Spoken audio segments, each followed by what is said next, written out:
Hello students, welcome to magnet brains. मैं रूपाली वर्मा। बने रहिए हमारे चैनल के साथ। क्योंकि हम आपको 100% फ्री एजुकेशन प्रोवाइड कराते हैं। जैसे कि आप हमारे पीछे देख रहे हैं कि यहाँ पर मैग्नेट ब्रेन्स के टेस्ट पेपर आपको 100% फ्री प्रोवाइड कराए जा रहे हैं। सिर्फ आपको ये टेस्ट पेपर ही 100% फ्री प्रोवाइड नहीं कराए जा रहे हैं, आपको यहाँ पर किंडरगार्टन से लेकर क्लास 12th, आपका olympiad, NTSC, UPSC, state board, Hindi medium, English medium, जितना भी स्टडी मटेरियल है आपको टोटली 100% फ्री प्रोवाइड कराया जाता है। हम कभी ऐसा नहीं करते कि हमने आपको 2 वीडियो फ्री में दिए और उसके बाद हम बोलते हैं कि आपको हर क्लास के लिए इतना स्टडी मटेरियल परचेज करना पड़ेगा या इतना कोई स्कीम लेनी पड़ेगी। ऐसा कुछ भी नहीं है। आप जिस भी क्लास में जाकर कुछ भी देखना चाहते हैं आपको टोटली फ्री प्रोवाइड होगा। तो हमारे साथ बने रहिए, क्योंकि हमारी कोशिश रहती है कि आप सभी का स्टडी बहुत ही स्मूथली चलती रहे। तो जैसे आप देख रहे हैं कि आज हम आपके लिए मैग्नेट ब्रेन्स टेस्ट पेपर लेकर आए हैं। ये टेस्ट पेपर आपको पहले ही प्रोवाइड कराए जा चुके हैं, इनका पीडीएफ आपको प्रोवाइड कराया जा चुका है। आई होप आप सभी ने इसको सॉल्व कर लिया होगा। आज हम इसका आपको सोल्यूशन कराएंगे। तो देखते हैं कि ये कौन सी क्लास का है और कौन सा चैप्टर है। तो क्लास है हमारी 12th Hindi core plus elective की जो हमारी बुक है अभिव्यक्ति और माध्यम, उसका अध्याय है 13, नए और अप्रत्याशित विषयों पर लेखन। अब देखिए, इसमें क्वेश्चंस तो ज़्यादा नहीं पूछे जाते हैं, लेकिन इस पर लेख आ जाता है। आपको कोई एक टॉपिक दे दिया जाता है और उस पर आपको लेख लिखना होता है। तो ये हमने चैप्टर पढ़ा था कि नए और अप्रत्याशित विषय क्या होते हैं, कैसे होते हैं, ये सभी हमने आपको बताए थे। अब इसी पे हम कुछ आपके लिए ऑब्जेक्टिव क्वेश्चन लेकर आए हैं और कुछ यहाँ पर हम आपके लिए टॉपिक्स लेकर आए हैं जिसपे आपको अप्रत्याशित लेखन लिखना है। तो इससे जो आपका 5 मार्क्स का जो अप्रत्याशित लेखन का जो पार्ट रहता है वो भी यहाँ पर कवर अप होगा। तो चलिए देखते हैं। सबसे पहले जो हमारे पास आ रहे हैं वो है ऑब्जेक्टिव क्वेश्चन। तो ऑब्जेक्टिव क्वेश्चन हमारे ये पार्ट से हैं, जो हमने पार्ट पढ़ा था ना, उसी से रिलेटेड है। पहला प्रश्न है, कम समय में अपने विचारों को संकलित कर उन्हें सुंदर और सुघड़ ढंग से अभिव्यक्त करने की कला क्या कहलाती है। यानी कि कम समय में अगर हम उनको सुव्यवस्थित, अच्छा, सुंदर बनाकर अभिव्यक्त करते हैं तो वो क्या कहलाता है। संस्मरण, निबंध, नए और अप्रत्याशित विषयों पर लेखन या रेखा चित्र। तो सही इसका ऑप्शन है, वो कहलाता है नए और अप्रत्याशित विषयों पर लेखन, क्योंकि यहाँ पर हमारे पास समय कम होता है और उसे हम बहुत अच्छी तरीके से बना के संवार के जो है प्रस्तुत करते हैं। प्रश्न संख्या 2 है, नए और अप्रत्याशित विषयों पर लेखन में अप्रत्याशित विषय का क्या अर्थ है। अप्रत्याशित विषय का क्या मतलब होता है। प्राचीन विषय, गंभीर विषय, सामान्य विषयों से हटकर नवीन विषय या आधुनिक विषय। तो जैसे बताया गया था कि अप्रत्याशित विषय होते हैं सामान्य विषयों से हटकर नवीन विषय। ऐसे बहुत से हैं, जैसे बाढ़ की स्थिति, ये बहुत हम लोग जिन पे निबंध लिखते चले आ रहे हैं, तो ये अभी तक सामान्य विषय बन चुके हैं। लेकिन अप्रत्याशित का मतलब होता है कुछ नए आते हैं जो आपको थोड़ा सा अनुच्छेद टाइप में लिखने होती है। निबंध तौर पर नहीं लिखे जाते, ये अनुच्छेद तौर पर लिखे जाते हैं। अब इसके बाद आते हैं प्रश्न संख्या 3, नए और अप्रत्याशित विषयों पर लिखने का संबंध है। अब क्या संबंध है इसमें। रचनात्मकता से संबंध है, ज्ञानात्मकता से संबंध है, भावनात्मकता से संबंध है या उपरोक्त में से कोई भी नहीं। तो यहाँ पर सही जो ऑप्शन है वो है रचनात्मकता से। आप उस विषय पे कितना अच्छा सोच विचार करके रचना करके उसको लिख सकते हैं, इससे संबंधित वो है। प्रश्न संख्या 4 है, किसी भी दिए गए विषय पर जो भी सार्थक और सुसंगत विचार हमारे मन में आते हैं उन्हें हम व्यक्त कर सकते हैं। कैसे। अब क्या है, कोई भी विषय है, अब उसमें जो है ना हमारे मन में जो भी विचार आ रहे हैं उनको हम व्यक्त करते हैं। तो वो क्या होते हैं, लेख में, निबंध में, पत्र में या संस्मरण में।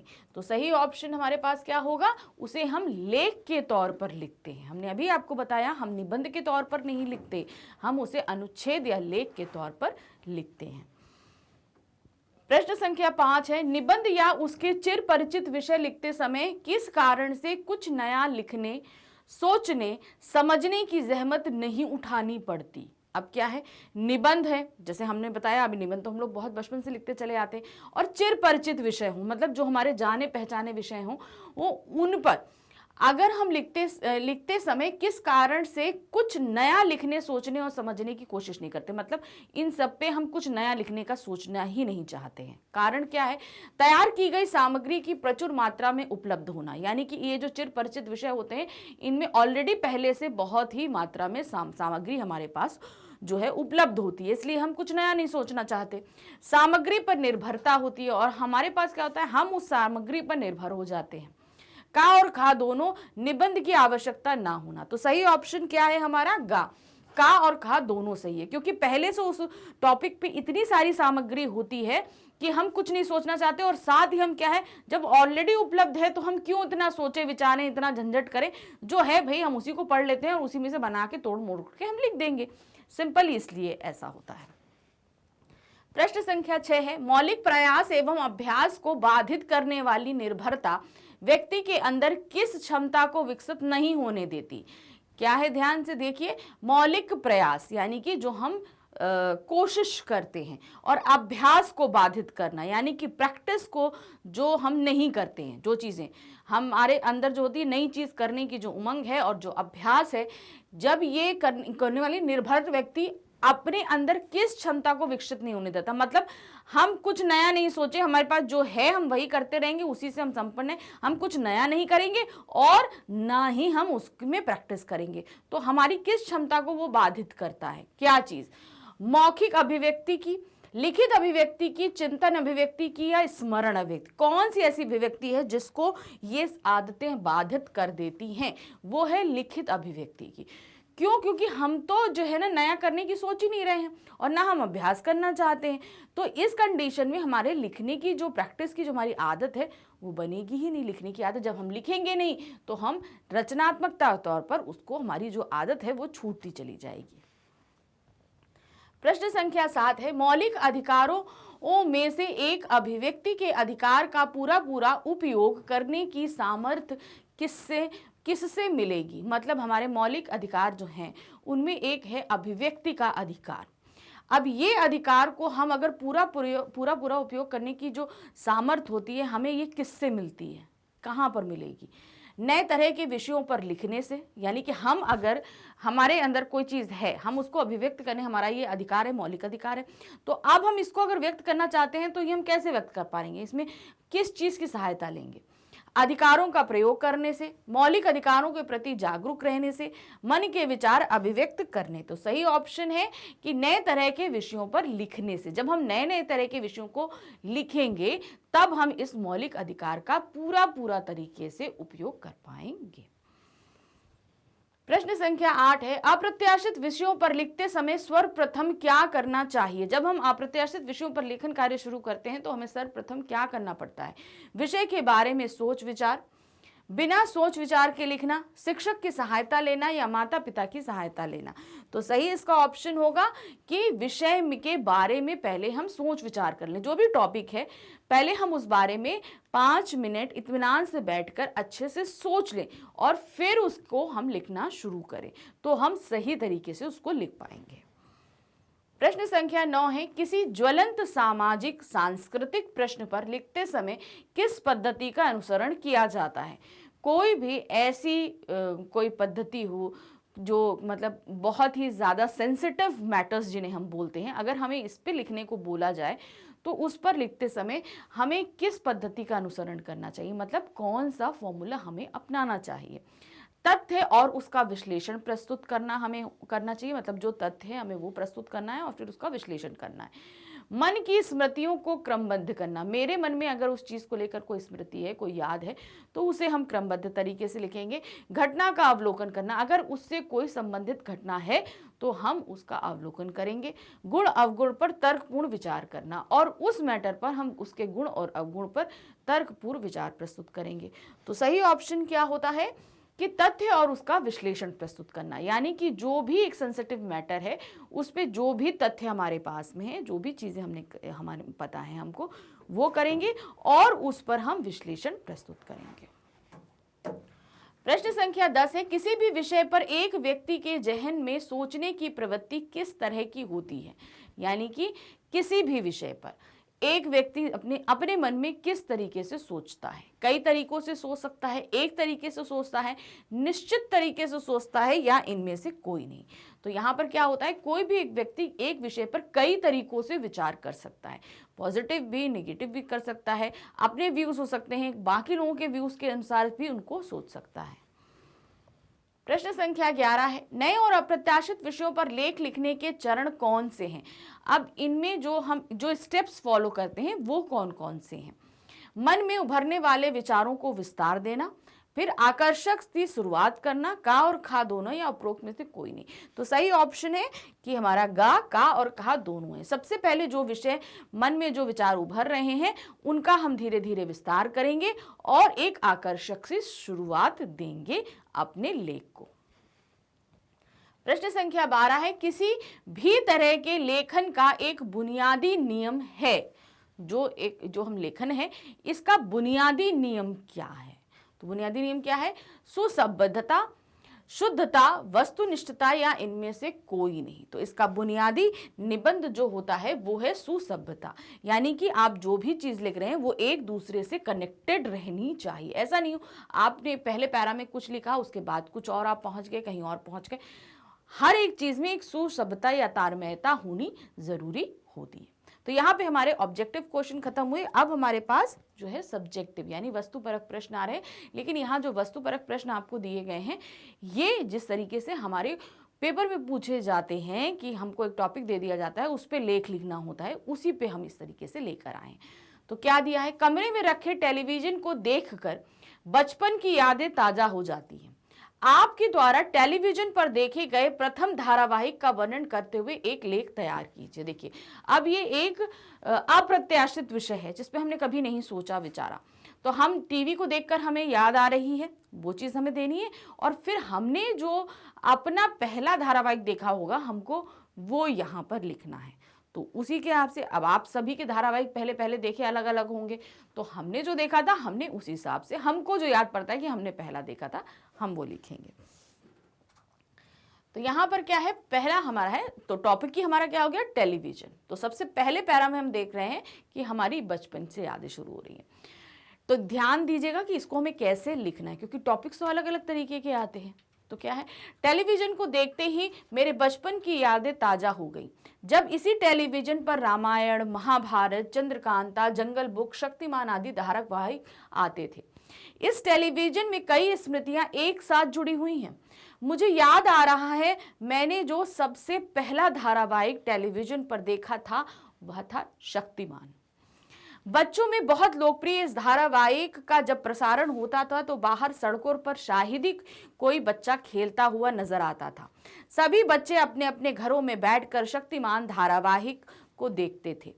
इसकी लोकप्रियता अपने चरम पर थी। इस धारावाहिक में किरदारों द्वारा बोले गए संवाद बच्चे की जुबान पर चढ़ गए थे, जैसे अंधेरा कायम रहे, गंगाधर ही शक्तिमान है आदि। हालांकि मुख्य पात्र द्वारा दिखाए गए स्टंट की कॉपी करने में उस समय में बहुत से बच्चों की जान तक चली गई थी। धारावाहिक की शुरुआत में यह घोषणा होती थी कि इस धारावाहिक के सभी पात्र एवं घटनाएं काल्पनिक है, इसका वास्तविक जीवन से कोई संबंध नहीं है, सभी स्टंट प्रशिक्षक की निगरानी में होते हैं, अतः बच्चे इसे घर पर ना दोहराएं। इस चेतावनी के पश्चात बच्चे इसे दोहराते हुए काल के गाल में समा रहे थे। ये सारी पंक्तियां टेलीविजन को देखते ही अनायास ही जहन यानी मन में कौंध जाती हैं। तो जो हमने पहला धारावाहिक देखा था उसके बारे में जो मेन चीजें थी वो, अब ये थोड़ी ना कि हम एक एपिसोड को डिस्कस करने लगेंगे, तो उससे धारावाहिक से रिलेटेड जो एक मेन चीज थी वो हमने यहाँ पर बताई आपको। अब नेक्स्ट क्वेश्चन है हमारा क्वेश्चन नंबर 14। अपनी किसी यात्रा के दौरान कोई असहजतापूर्ण घटना का वर्णन कीजिए। मतलब आप कहीं ट्रैवल कर रहे हैं और कोई ऐसी घटना घटी हो जो असहज हो, आपको वहां लिखना है। तो ये सभी किसी न किसी, अगर नहीं भी हुई है तो आप यहाँ पर देख के उसको आइडिया लगा सकते हैं, या कोई घटना हो तो आप उसे भी यहाँ पर लिख सकते हैं। तो कैसे है देखिए, अचानक जब हमारी मेट्रो रुक गई। अब यहाँ पर क्या था, किसी यात्रा के दौरान, अब जरूरी नहीं था रेल यात्रा है, बस यात्रा है, कोई भी यात्रा है। अब ये यात्रा कहाँ दिखाई, जब मेट्रो में वो सवार थे और एकदम से मेट्रो रुक गई। तो क्या है, दिल्ली की मेट्रो रेल यात्रा की अत्याधुनिक सुविधा है। यह देश की राजधानी के लाखों लोगों के लिए वरदान सिद्ध हुई है, क्योंकि इसमें समय, श्रम और धन तीनों की बचत होती है। लोग बसों की भीड़ भाड़, धूल और उबाऊ यात्रा से बचकर अब मेट्रो रेल से आरामदायक ढंग से यात्रा करना पसंद करने लगे हैं। एक दिन मैं भी सुबह सुबह मेट्रो रेल से यात्रा कर रहा था। मुझे जल्दी ही अपने मामा से मिलने हॉस्पिटल जाना था, क्योंकि उन्हें ऑपरेशन के लिए पैसों की आवश्यकता थी। माँ और मैं दोनों ही उनसे मिलने तथा उनकी पैसों की आवश्यकता को पूर्ण करने जा रहे थे। जिस स्टेशन से हम मेट्रो से में चढ़े वहाँ बहुत कम भीड़ थी, इसलिए आसानी से हमें सीट मिल गई। जैसे जैसे ट्रेन आगे बढ़ती गई उसमें भीड़ बढ़ती गई। यात्रा अत्यंत आरामदायक थी कि अचानक बीच में ही ट्रेन रुक गई।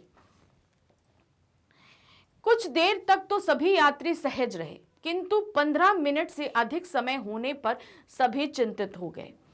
तभी ट्रेन में अनाउंसमेंट हुई कि देरी के लिए हमें खेद है। मेरी माँ को चिंता हुई कि इतना समय क्यों लग रहा है। मैंने उन्हें समझाया कि जरूर कोई तकनीकी खराबी हुई होगी, तभी समय लग रहा है। अन्य यात्री भी ट्रेन रुकने के कारण से परेशान हो गए। कोई ऑफिस फोन करके बताने लगा कि मैं लेट हो जाऊंगा, तो कोई अपने घर परिवार के सदस्यों को फोन करने लगा। कुछ लोग आपस में इस बारे में बातचीत करने लगे। माँ शीघ्र ही मामा के पास पहुंचना चाहती थी, इस कारण वे अत्यंत अधीर हो गई। उन्हें देखकर मैं भी थोड़ा चिंतित हो गया। करीब 35 मिनट के बाद पुनः हमारी मेट्रो चली तो सब यात्रियों ने चैन की सांस ली। हम भी अपने गंतव्य स्थल तक पहुंच गए और मामा से मिलकर उन्हें रुपए दे दिए। इस प्रकार अचानक जब हमारी मेट्रो रुकी तो वह दिन मेरी स्मृतियों में जुड़ गया। तो ये किस तरीके से हुआ था, एक मेट्रो रुक गई, क्या चीज़ें थी, ये सभी यहाँ पर डिटेल में किया। आप क्यों जा रहे थे, क्या जा रहे थे, कहाँ जा रहे थे, ये सारी चीज़ें थी। आप यहाँ पर ये भी मेंशन कर सकते हैं कि आप कहाँ से स्टेशन पे चढ़े और कहाँ आपको पहुँचना था। तो ये अब आपके इनोवेशन पे है कि आप कितने अच्छे तरीके से सोच सकते हैं। हम आपको यहाँ तरीका बता रहे हैं, लेकिन सोचने और लिखने का कार्य आपका है। ये ध्यान रखिएगा कि बहुत ही अच्छे तरीके से इसको सूचीबद्ध तरीके से काम करिएगा। अब नेक्स्ट क्वेश्चन है हमारे पास में, क्वेश्चन नंबर 15। किसी ऐसी घटना का वर्णन कीजिए जिसमें आपको लगा हो कि समय अचानक बदल जाता है। आनंदित समय शोक में परिवर्तित होते समय नहीं लगता। मतलब कोई ऐसा समय जिस समय आप बहुत एंजॉय कर रहे थे और एकदम से वो क्या हुआ, शोक में बदल गया। कोई ऐसी घटना, किसी ऐसे बारे में आपको लिखना है। यहाँ पर जो ये घटनाएं आपसे बोली जा रही है, तो ज़रूरी नहीं है कि आपके साथ घटित ही हुई हो तभी आप लिखें। अब ये आपके इनोवेशन पे है कि आप कितनी अच्छी कहानी का रचना कर लेते हैं। बरसात में नदी किनारे घिर जाने में, यानी कि अब बरसात का समय था और अचानक नदी में हम घिर गए। होता है ना, बाहर मौसम खराब होता है तो बड़े बुजुर्ग कहते हैं कि हमें घर के बाहर नहीं जाना चाहिए, क्योंकि कब कहाँ कैसी आपत्ति आएगी हमको नहीं पता है, कैसी विपत्तियों में हम फंसेंगे हमको नहीं पता होता। तो ऐसी ही एक विपत्ति आई जब हम अच्छे मौसम का नज़ारा ले रहे थे और एक मुसीबत में घिर गए। नदी किनारे बरसात की वह अंधेरी रात जो आज भी मुझे एक विचित्र रोमांच से भर देती है, उसे भूल पाना मेरे लिए शायद ही संभव हो। घनघोर वर्षा के बीच चमकती बिजली और कड़कड़ाती तेज आवाज भय के साथ एक ऐसी स्मृति दे गई जो सदैव मेरे साथ रहेगी। जुलाई का महीना था, आकाश में बादल छाए हुए थे। मैं और मेरा मित्र अनिल बादलों की परवाह किए बिना नदी किनारे घूमने चले गए। हम दोनों शाम 4 बजे अपने घर से निकल गए और एक नदी के किनारे पहुंच गए। वहां पर पहुंचकर हमने देखा कि बहुत से लोग घूमने आए हुए थे। नदी में कई लोग नाव में घूम रहे थे, कुछ लोग नदी के किनारों पर टहल रहे थे। बादल घिरे होने के कारण धूप नहीं थी, ऐसे में वहां का वातावरण अत्यंत मुग्ध करने वाला था। बारिश के समय जैसे कि वेदर बहुत अच्छा रहता है और आसपास भी मौसम बहुत सुखद रहता है, हम लोग को बहुत अच्छा लगता है, तो सभी जो है नेचर को एंजॉय करने के लिए निकल पड़ते हैं। तो ऐसा ही एक एटमॉस्फेयर बना हुआ था। नदी के किनारे पर घूमते हुए ठंडी हवाओं के झोंके और लहरें मन को भाव विभोर कर रही थी। मैंने और मेरे मित्र ने भी नाव में बैठकर नदी की सैर की। सैर करते समय नदी का सौंदर्य करीब से देखना बहुत अच्छा लग रहा था। हमें कुछ देर में भूख लगने लगी। नदी के किनारों पर कुछ स्टॉल लगे हुए थे, वहां हमने भेलपूरी तथा आइसक्रीम खाई और खूब आनंद लिया। अचानक ही तेज बरसात होने लगी। लोग अपने को भीगने से बचाने के लिए पेड़ों के सहारे खड़े होने लगे। मेरा मित्र और मैं भी एक पेड़ के किनारे खड़े हो गए। बरसात इतनी तेज थी कि हमें कुछ भी दिखाई नहीं दे रहा था। बिजली की चमक और कड़कड़ाहट की आवाज से कलेजा कांप रहा था। तभी स्टॉल वाले भी चले गए। बिजली गुल हो गई और हवा के तेज झोंकों से बड़े बड़े पेड़ों की टहनियां टूट टूट कर गिरने लगी। वातावरण भयानक लग रहा था। बरसात कम होने का नाम नहीं ले रही थी। लगभग 1 घंटे बाद बरसात रुकी। किसी तरह हम घर पहुंचे। घर पर माँ तथा पिताजी चिंतित मुद्रा में खड़े थे। उन्होंने मुझे समझाया कि खराब मौसम में बाहर नहीं जाया करते। मैंने भी आगे से ऐसा नहीं करने की कसम खाई, किंतु नदी किनारे बरसात की यह रात तो अविस्मरणीय बन गई। तो किस तरीके से एक इंजॉयमेंट का पल था, सभी बहुत इंजॉय कर रहे थे और एकदम से मौसम बिगड़ा और क्या हुआ, सभी के दिल में डर, भय, ऐसी जो भावनाएं हैं वो घर कर गई। तो ये थी घटना। प्रश्न संख्या 16 है, कोरोना एक भयानक बीमारी। इस वाक्य को आधार बनाकर कोरोना से बचाव के उपाय पर एक लेख लिखिए। हम लोगों ने रिसेंटली इस महामारी को देखा है, समझा है। इस महामारी से रिलेटेड जो है हमको पहले बताना है कैसी भयानक है और इसके उपाय से रिलेटेड आपको एक लेख लिखना है। तो इसको आप कैसे लिखेंगे, आप सभी अच्छी तरीके से वाकिफ हैं, तो हमें लगता है कि आप अच्छी तरीके से लिख पाएंगे इसको। कोरोना एक भयानक बीमारी। वर्ष 2020 और 2021 ये 2 वर्ष दुनिया के इतिहास में एक महामारी के वर्ष के रूप में अंकित हो गए। इन वर्षों में पूरी दुनिया अर्थात सभी देशों को कोरोना नामक भयानक महामारी ने बहुत प्रभावित किया। कोरोना एक ऐसी महामारी है जिसने दुनिया के करोड़ों लोगों को असमय ही जान ले ली। सर्वप्रथम यह महामारी चीन में आई और वहां लाखों लोगों की जान चली गई। उसके बाद यह महामारी तीव्रता से विश्व के सभी देशों में फैलती गई। कोई भी देश इससे बच नहीं पाया। कोरोना एक ऐसा वायरस है जो स्पर्श से, खांसने से, छींकने से फैलता है। इसके संक्रमण से जुकाम, खांसी, बुखार लक्षणों से लेकर सांस लेने तक की तकलीफ जैसी गंभीर समस्या हो सकती है तथा व्यक्ति की जान तक भी जा सकती है। कोरोना से अर्थव्यवस्था को अत्यंत हानि हुई। इस प्रकार इस महामारी ने एक विकराल रूप धारण कर लिया। इस महामारी से बचने के लिए सरकार ने तथा जनता ने बहुत उपाय किए। अनेक कोशिशें की तथा देश में लॉकडाउन तक को लागू कर दिया गया। बिना किसी जरूरी वजह से बाहर निकलने पर पाबंदी लगाई गई। मास्क पहनना जरूरी कर दिया गया। कोरोना के जरा से भी लक्षण दिखने पर जांच यानी टेस्ट करवाना जरूरी हो गया आदि। इन सब के अतिरिक्त देश का एक शिक्षित नागरिक होने के नाते इस महामारी से स्वयं को, परिवार को तथा समाज को सुरक्षित रखना हमारा कर्तव्य है। हमें कभी भी बिना मास्क लगाए घर से बाहर नहीं निकालना चाहिए तथा मास्क से मुंह व नाक अच्छी तरह से कवर होने चाहिए। अपने हाथों को बार बार अच्छी तरह से रगड़ रगड़ कर धोना चाहिए। यदि हाथ साफ ना हो तो मुंह व नाक के पास नहीं ले जाना चाहिए। सार्वजनिक जगहों या भीड़ भाड़ वाली जगह पर जाने से बचना चाहिए। फल और सब्जियों को धोकर उपयोग में लें। इस प्रकार इस महामारी से अपने तथा अपने परिवार को सुरक्षित रखने के लिए सरकार की तरफ से दिए गए निर्देशों का पालन करें। घर पर रहें, सुरक्षित रहें और अपने सभी कर्तव्यों का पालन करें, तभी हम इस महामारी से निजात पा सकते हैं। तो ये महामारी कितनी भयानक रही, हम सभी ने इसको देखा है और समझा है, और इन सब में क्या क्या प्रिकॉशंस लेने हैं, सरकार की तरफ से बहुत से निर्देश जारी किए गए, इन सभी का हमें पालन करना है। तो ये एक लेख ही नहीं है, हम सभी के जीवन की एक कहानी है। तो इसको हमें उसी हिसाब से लिखना, जैसे आपने इस महामारी को फेस किया है, आपने जैसे प्रिकॉशंस लिए हैं या अपने आप को कैसे आपने अपने घर वालों को प्रोटेक्ट किया है, ये सभी चीज़ें आप इस लेख में डाल सकते हैं। तो यहाँ पर ये टेस्ट पेपर हमने समाप्त किया। आगे और भी टेस्ट पेपर आएंगे तो वो आपको इजीली मिलते रहें, इसके लिए हमारे चैनल को सब्सक्राइब कीजिए ताकि आगे आने वाले वीडियोस के नोटिफिकेशन आपको मिलते रहें। हमारे चैनल पे आपको बहुत ही अच्छी तरीके से, बहुत ही अच्छी क्वालिटी का कंटेंट प्रोवाइड कराया जाता है। साथ ही टोटली अरेंज्ड रहता है, बुक वाइज हो, चैप्टर वाइज हो, सभी तरीके से ये टोटली अरेंज रहता है। तो इसके लिए जब भी आप एक वीडियो देख लें तो उसका नेक्स्ट वीडियो देखने के लिए आपको कहीं पर भी इधर से उधर परेशान होने की ज़रूरत नहीं है। एक वीडियो के बाद दूसरे वीडियो का लिंक आपको अपने आप ही मिल जाता है। तो यहाँ पर हम साथ ही यानी कि हम मतलब टीचर्स भी आपके लिए बहुत एफर्ट्स करते हैं। हर एक चीज़ को डिटेलिंग से हम अच्छी तरीके से आपके सामने प्रेजेंट करने की कोशिश करते हैं ताकि आपको अच्छे से समझ में आ सके। तो इसीलिए हमारे चैनल के साथ बने रहिए, इसे लाइक, सब्सक्राइब, शेयर ज़रूर कीजिएगा। Thank you for watching. Bye bye.